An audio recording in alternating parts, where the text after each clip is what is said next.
and record. Recording in progress. There you go. How are you? Hey, how's it going? Good, and you? I'm very good, thank you.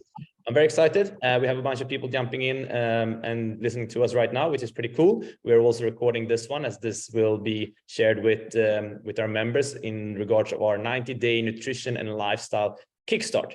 And I want to touch base on that. It's not a challenge per se, even though each individual will be able to challenge themselves towards some positive results, but it's actually something we have put together to reach people and be able to give them things that we have seen working very well in the past and some cool tools to create something that's much more sustainable than just losing weight over 8 weeks or whatever it might be.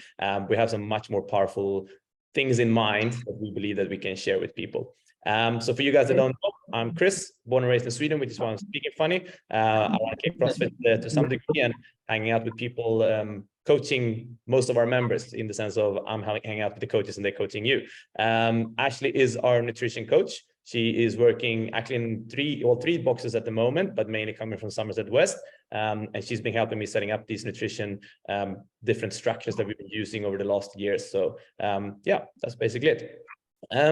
We want to talk a little bit about a few things today. We're going to talk about the Superhuman Functionality Project. We are going to talk about that in a way why this is important to us. And it's something I'm very excited about, but we're going to try to keep it quite short because the focus is again on the nutrition side of things. We're then going to talk about this nutrition and lifestyle 90-day Kickstart. We're going to talk about tools that we're giving you and talk about how you can use those tools according to your capacity and what you want to get out of it, so to speak. I want to talk a little bit about how to smartly apply what we are giving you to make it suit your exact goals. Because the truth is, just like in training, there is no such thing as one way that works for everyone when it comes to nutrition. We're very well aware of that. And we learned over the years how to build something that can be very applicable to many different individuals if they take the right things out of it.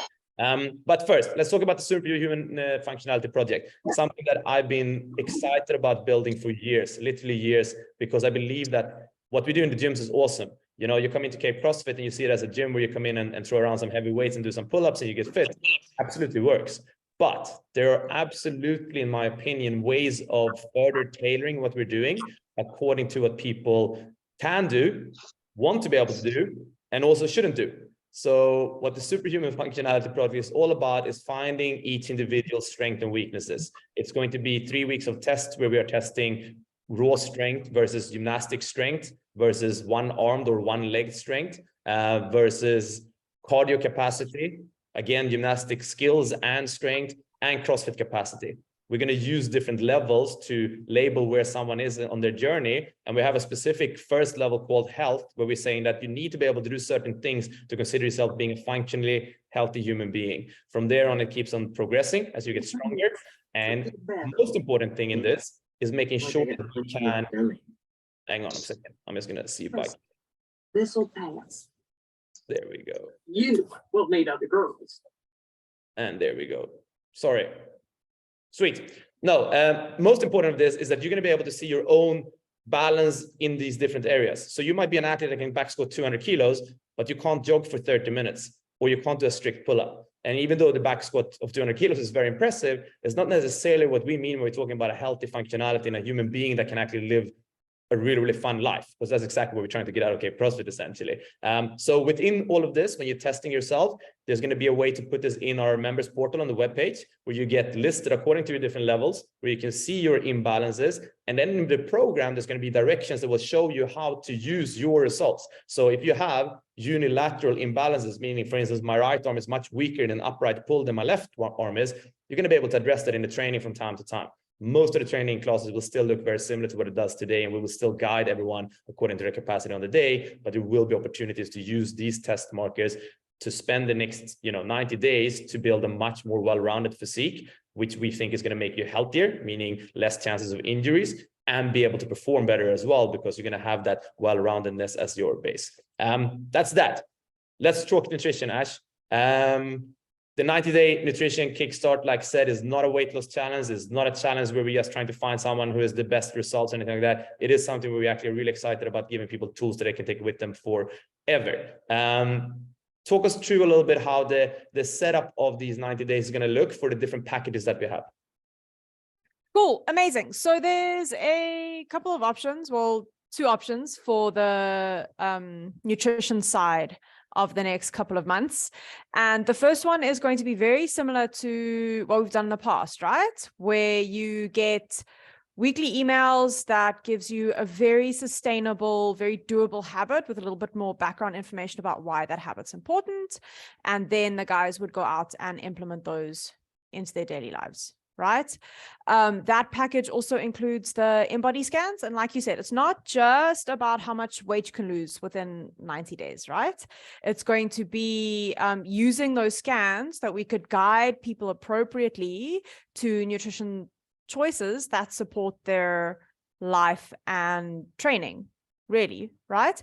Because someone might have a goal to lose a bunch of weight, but for that someone, it might not necessarily be healthy if all of that weight's coming from muscle, right? We still want to be keeping our bones and bodies healthy with that. Then on the one-on-one coaching side, that's obviously going to be a lot more individual. So each person will be assigned a coach, and that coach will help keep them accountable, will give them some habits that they can focus on in alignment with their goals. Thank you. And then they'll also get a little bit more guidance on the scans if they choose to do those scans. Awesome. Right? And all of this is going to be surrounding, right? We were speaking about the CrossFit prescription of nutrition a little bit earlier, right? Which I think you're going to get to in a couple seconds. But basically, how can we get the majority of our members eating a more nutritious diet that supports their lifestyle and their training? Forever. Like to add that, Exactly. That's the goal right now. We're trying to figure out not just 90 days. Exactly, or just 8 weeks, whatever chance might be for. And just like you said, yes, we're absolutely looking into the body composition side of things, and we'll talk about it a little bit in the end too, with the InBody scans and so on as well. We have different ways of eating that can absolutely help someone, but we actually want to take it one step back to basics. And we're going to talk a little bit about that CrossFit nutrition prescription, which has been so powerful to changing, literally thousands of human beings' lives across the world. In its simplicity, because it's really about making the right choices more often than not, and it's really about taking away things that often tends to create issues. And we're talking about, carrying too much body weight, different illnesses and diseases that happens when we eat the wrong stuff and so on as well. So I'm going to share that screen, and we're going to break that down a little bit so people understand what it is. And to say, go back to what you said as well, the goal here is to create sustainability. So the goal for us is not to say to people they have to eat a specific way every single day of their life for 90 days, and they're absolutists when it comes to taking away all the bad stuff that can be there. We know that's not sustainable. That's not how a human being lives this day. So in these challenges in these hacks, in the life hacks that we're sending out, there are certain ways that can help you find balance within all of these things. And there are also a lot of tricks that are outside of the nutrition side. Because when we're combining things that we do to ourselves in our everyday life, and how we're sleeping and how we are eating and all these things that we're taking impressions from, we see a much easier way to create something that is long-term sustainable. And the CrossFit prescription of nutrition is sustainable because it is simple. So hang on a second here. I'll pull that up here again.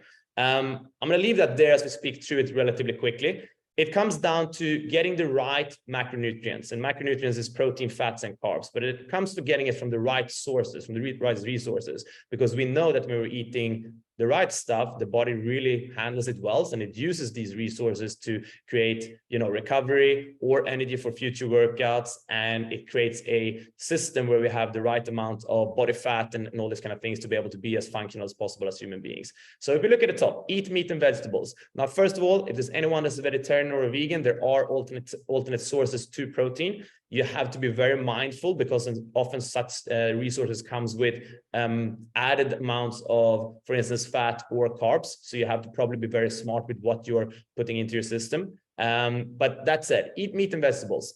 Ideally, we want to get this from as clean sources as possible. If we can get animal protein that comes from, free range walking meat, or poultry, or for instance, ethically sourced fishing and so on as well, that usually tends to be free of anything that could be bad for us. Other things that they put in the resources these days is antibiotics and different chemicals to keep them alive for longer or grow faster, and these kind of things that isn't necessarily healthy for human beings. Same thing with vegetables. If we can get them, and they are also organically farmed, as an example, hopefully maybe they're not coming from too far away, those kind of things that also has an impact on the rest of the world. But there we have our protein, mainly the meat, and we have a relatively big portion of our carbs. I know you're going to talk a bit about that later, actually.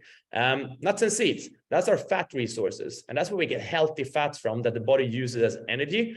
And rather than just storing it as body fat, it can actually use that then for instance, for our longer workouts and for a bunch of different processes that comes into our system. It says some fruit. So we have to be smart with that. Absolutely, fruit is good, but fruit contains fruit sugar, which means that if we have too much of it, we can get a negative response to it. So some fruit, the key word there being some. Little starch, again, it doesn't say a lot, but we can absolutely have some starch on our plate, making sure we're choosing smart sources for that as well. We're going to talk a bit about, for instance, the whole 30 or a paleo direction and so on as well. And then the very most important thing at the bottom, it says no sugar. I'm going to stop the share here. That simply means no shared sugar. How do I get this view back now that we had before? Hang on. No. Anyway, that works fine.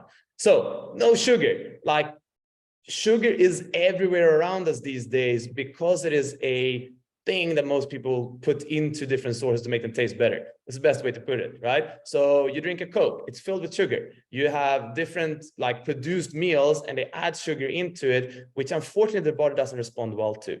We know, and without getting too technical, I'm not going to go through all of this in detail, but we know that when we're getting like easily refined sugar into the system, there are certain processes happening with our hormones that actually makes us sick. As an example, eating too much sugar is proven these days to create long-term diabetes. So for someone that is, pre-diabetic or something like that, a Coke can be really, really detrimental.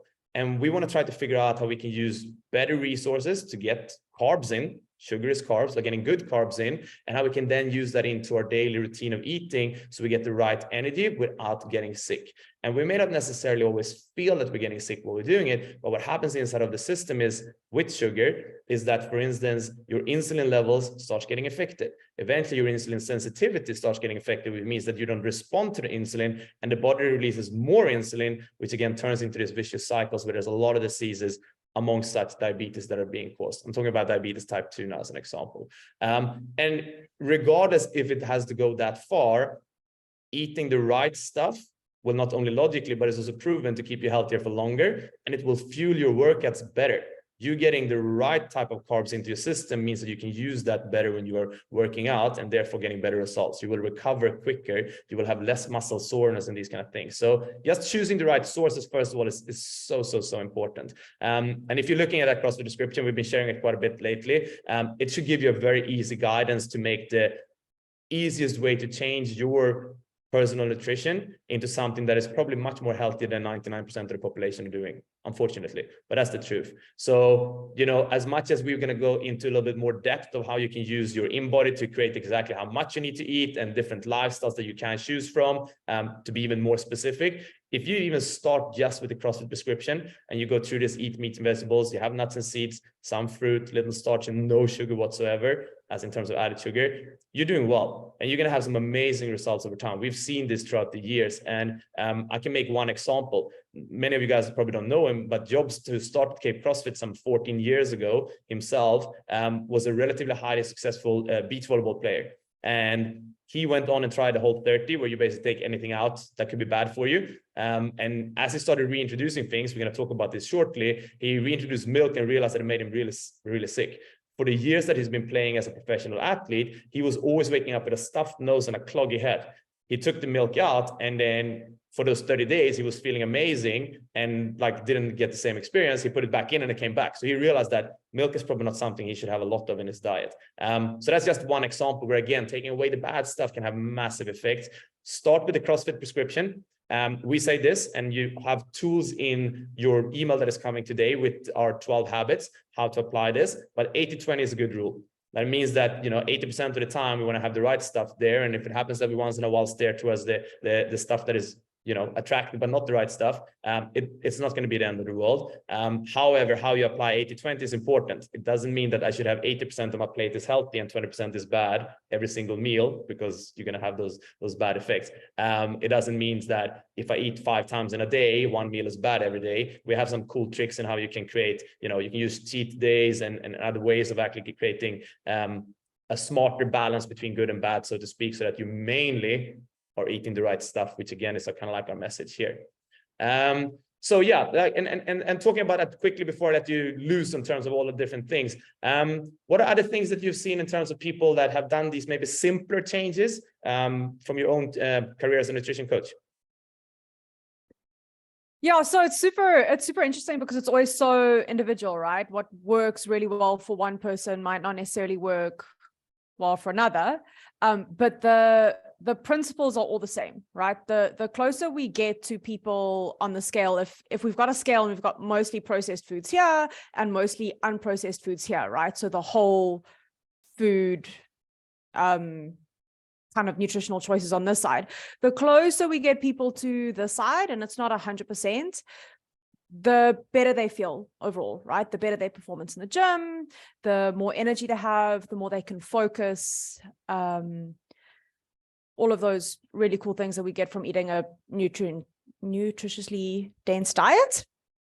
And one of the things that I've found the most is keeping it as simple as possible for the majority of the time has the most benefits, right? You can get super fancy with it and start looking into superfoods and supplements and all of these things and nutritional timing, but that doesn't matter as much as getting the basics of nutrition, which is eating whole foods, right? That meats, nuts and seeds, vegetables, some fruit, little starch, that exact prescription. And having those simple habits, exactly like what we're going to have in the emails going out every week, just makes the world of difference. You don't have to change everything at once. You don't have to overhaul your whole diet, and it might not necessarily be the approach that everyone uses, although for some people that does work really, really well. But if you just follow one new additional habit per week and get that good and consistent, just like we do in class, right? We work on the basics and then add on to it. It works really, really well.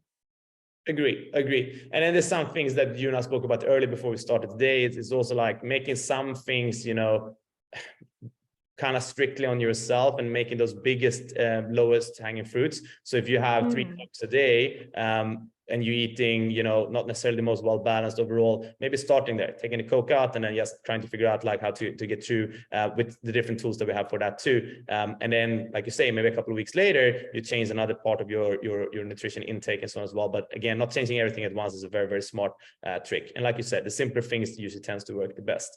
That's cool. Well, listen, like we're saying here now, if most people that are joining us on this Kickstart could make more good choices than bad. And, when it comes down to food shopping, making sure that you're shopping the right stuff to have it at home. If you have the bad stuff at home, it's very easy to unfortunately reach for it.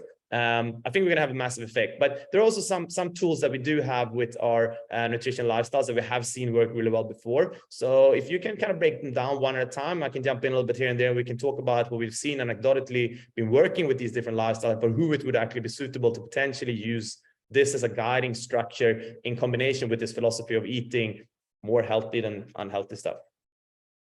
Cool. So the guys that are joining the challenge, you will get something called a nutrition guide that we're going to send out. And that's kind of going to detail some of the approaches to nutrition that we've seen some of our athletes have really good results with, right?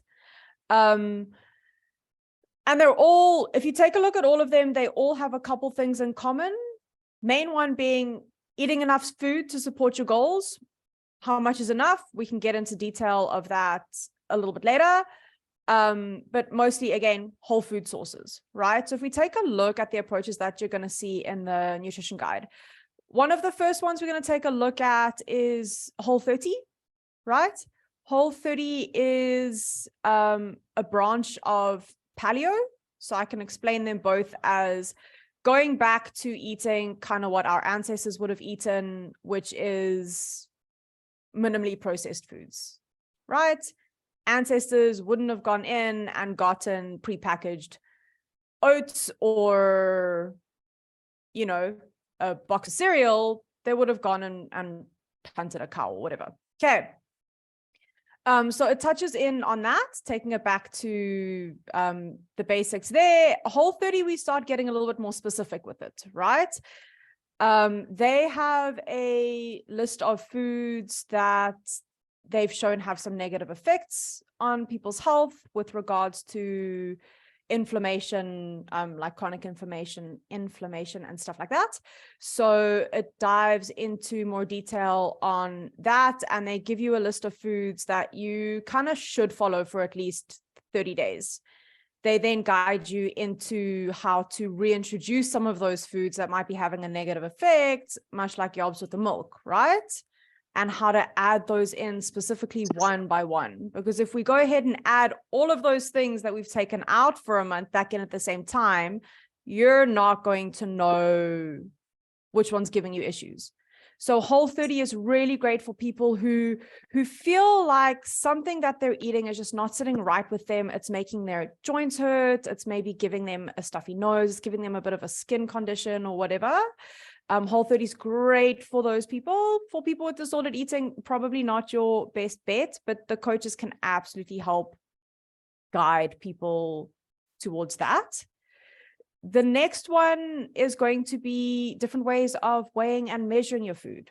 Right. Sorry, before we jump into that, anything you want to say about Whole30 and paleo, Chris? I think that like what you just said there is key, right? I think that for a lot of us, and this was me, like probably 18 years ago was the first time I tried to take things out of my diet that potentially could have been bad for me, and found some things that didn't work so well.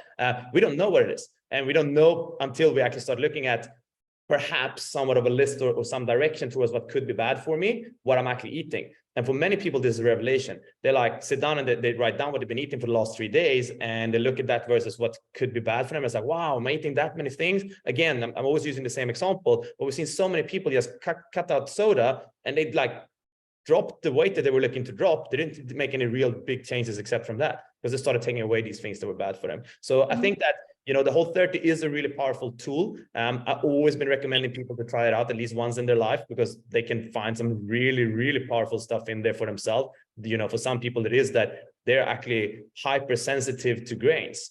And if they cut that out of their diet, they respond much better. I myself am responding, like my energy levels don't respond well if I eat a lot of bread and pasta. So I eat very little of that, and I get my carbs from other sources instead. And it's literally to the point where if I have a bowl of pasta, I'll go to sleep like within 30 minutes because my system has now learned to not use that as its energy source whatsoever. But anyways, the point being is that like not knowing what could be bad for you is a recipe for not knowing.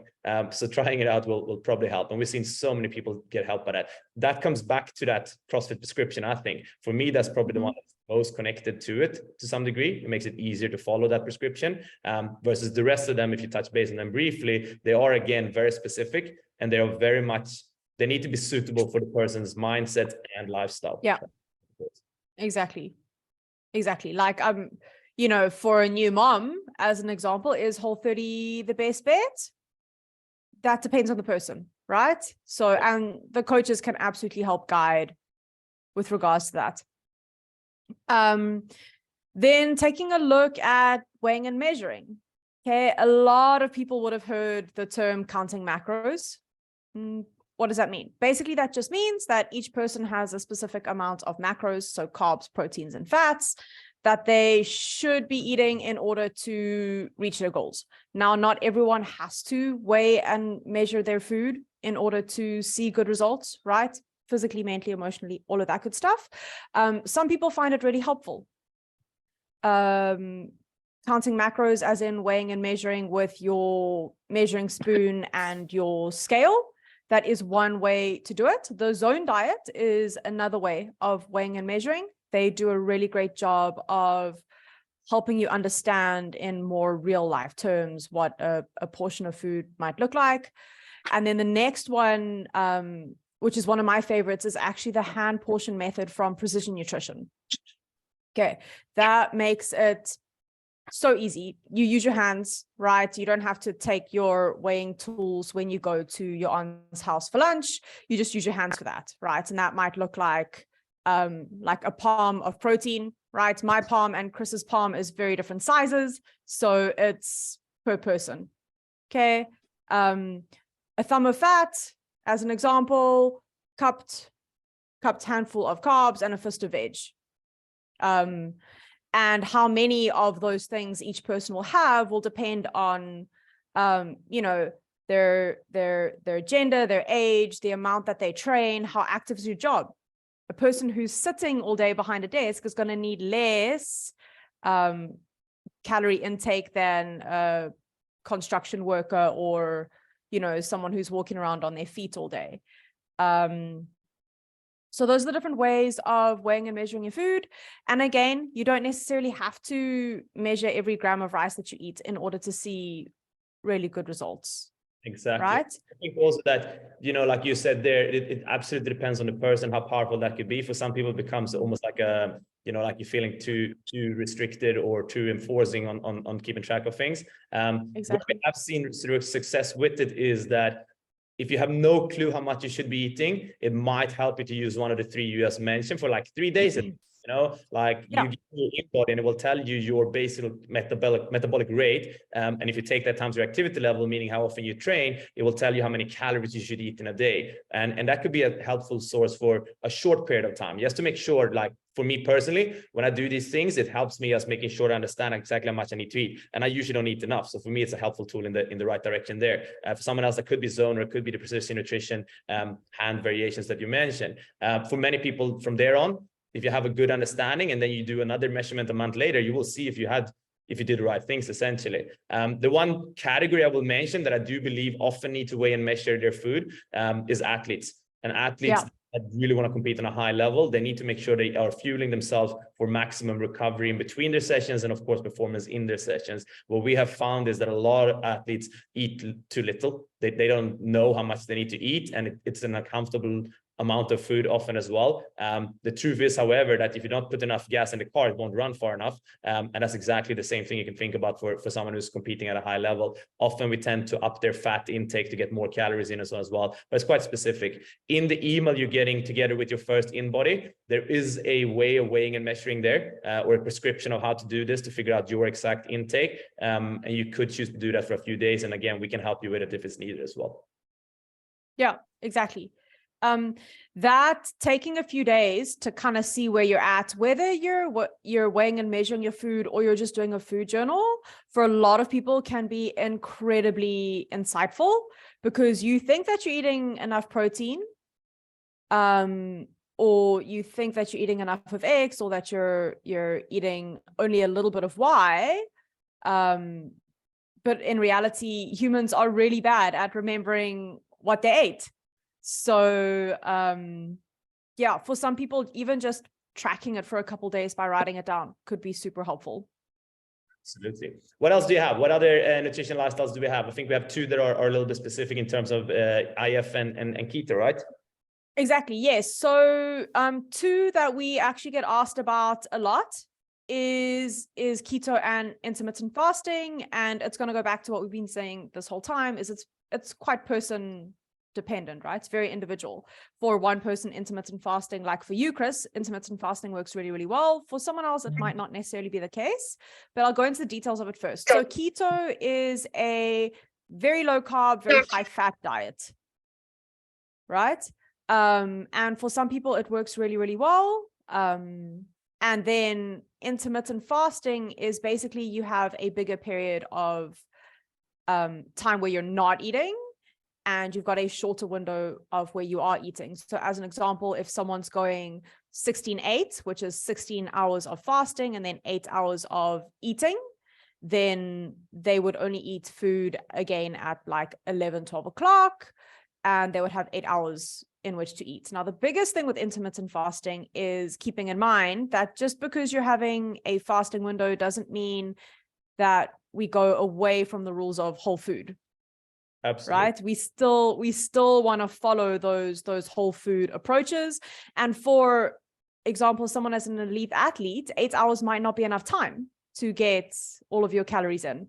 Whereas for someone else, it might mean a smaller window of eating, which means they end up choosing naturally higher nutrient-based foods to fuel their bodies.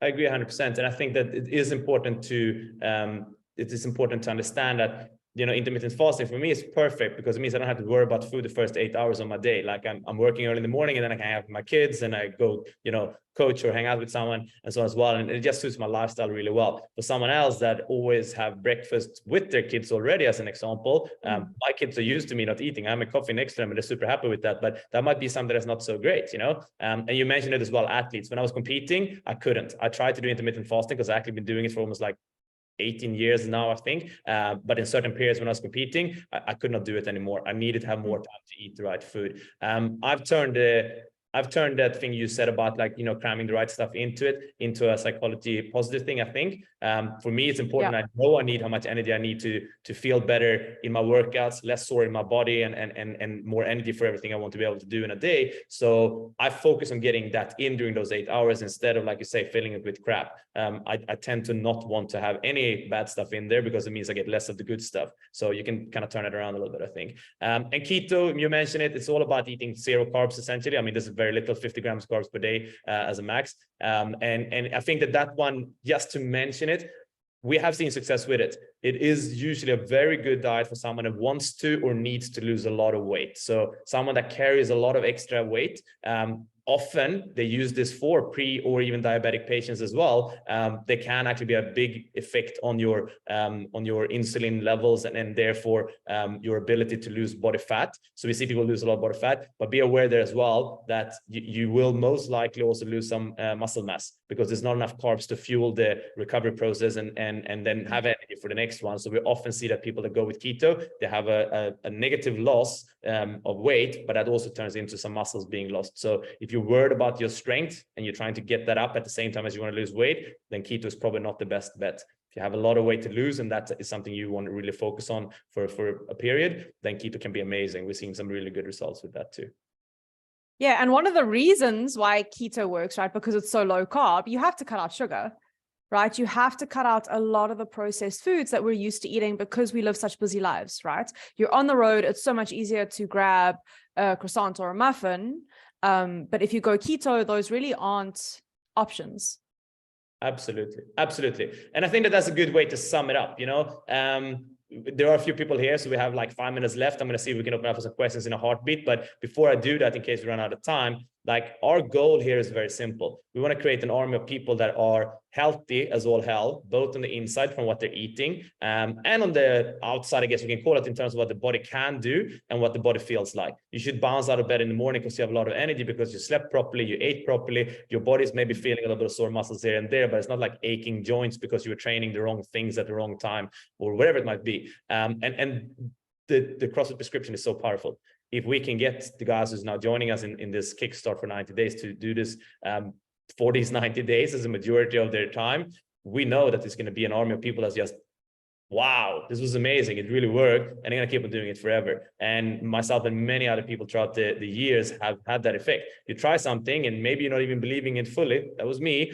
And then you just realize that like after a little bit of time, it's like you feel amazing and it creates so much more, again, energy throughout what you want to do with the rest of your life. Because it's not only about losing weight and all those kind of things. But I think we covered the different nutrition lifestyles that people can find in the ebook. Am I right? Yeah. Fantastic. They will be able to download that as well. It comes in a link in the email that we're sending out after this one, once this recording has been uploaded. If there's anyone that has any questions, please feel free to put them into the comments. And if there's none, I have a few people that have emailed me a few questions that I can go through otherwise. So yeah, pop them in there. We have another 4 minutes. I'll start with the first one. You mentioned it before, counting macros. Surely if I just eat enough food and I'm eating the right balance between the foods, that will help my goals with my body. And there are certain schools that, like if it fit my macros, I can eat it. I can have cake, red wine, and whatever else not. But in reality, the body doesn't respond that way. Sure, you can have an energy balance in and out from what you're eating and what you're drinking that can be used in what you're doing in training and the rest of your life, like the rest of your everyday life, like you say. But the changes that happens on the inside, they're still kind of important. And it's also very important to understand how different versions of fat get stored as body fat or used as energy. How different versions of carbs either promotes recovery and energy to be used in workouts, or something that actually helps store body fat. So the sources we're getting the food from is still important. So that was one question I had. Just a note on that, because your body also needs minerals and vitamins to function, right? We need micronutrients as much as we need the macronutrients. Absolutely. And then Ash, maybe you can answer this question. Should I do paleo or the Whole30 forever? For most people, right, Whole30 is 30 days, right? That's where the 30 comes from, because it's not sustainable to restrict that much out of your diet unless you are finding that you're functioning better as a human eating that way, right? But again, that's person dependent. But a lot of people, we have lives. You don't want to be the person at your kid's birthday party not eating the cake, right? So we want some space for that little bit of freedom to eat the foods that you enjoy. We live in a country that has amazing restaurants. We want you to be able to enjoy that stuff as well, while still fueling your body for your training in life. Absolutely. I love that. And I think that can actually help me sum up what we spoke about earlier in terms of this 80-20 principle, or the mindset of, 100% is not achievable for most human beings.